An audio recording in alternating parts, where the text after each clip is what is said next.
back. It's time for What's Hot, where we talk about the stories that have us all talking. And today we are joined by Klein from Boelter Lincoln, and Jeff Wagner is back. So Clint Eastwood raising some eyebrows after his speech at the Republican National Convention last night. He did a mock interview with President Obama, represented by an empty chair. Is it weird or was it creative?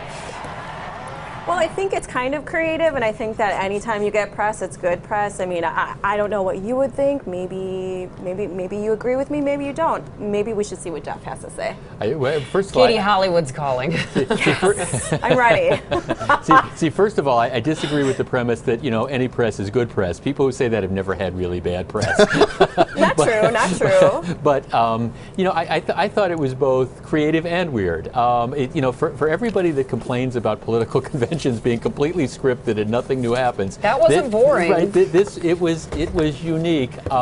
I think it might, my sense is it probably played better on people's TV sets at home than it necessarily did with the chattering class that was out there, because it was getting ripped in social media and by a lot of the sort of the media elites. But I think people love Clint Eastwood, and I think people thought it was kind of creative. For me, it was both weird and creative. Well, I think it was definitely both, but what I can't decide is, was it truly legit, or was he trying to pull a stunt? And I feel like because of his age and because it was so kind of quirky and really off kilter, that I don't think anybody really knows. And maybe our friend in the empty chair here knows, and maybe he's talking to Clinton, can get us some answers. Do you think people are now asking questions about whether or not Clint Eastwood's all there? Yes.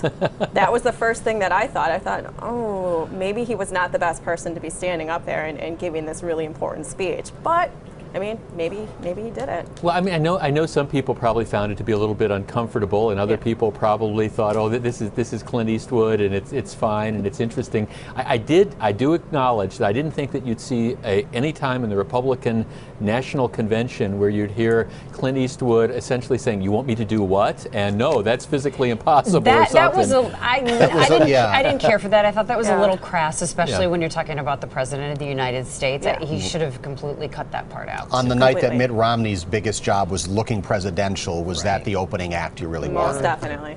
All right, coming up next, a woman and her husband drew up a real-life 50 Shades of Grey contract. Don't you love the topics we do on Friday? Now she's suing her husband.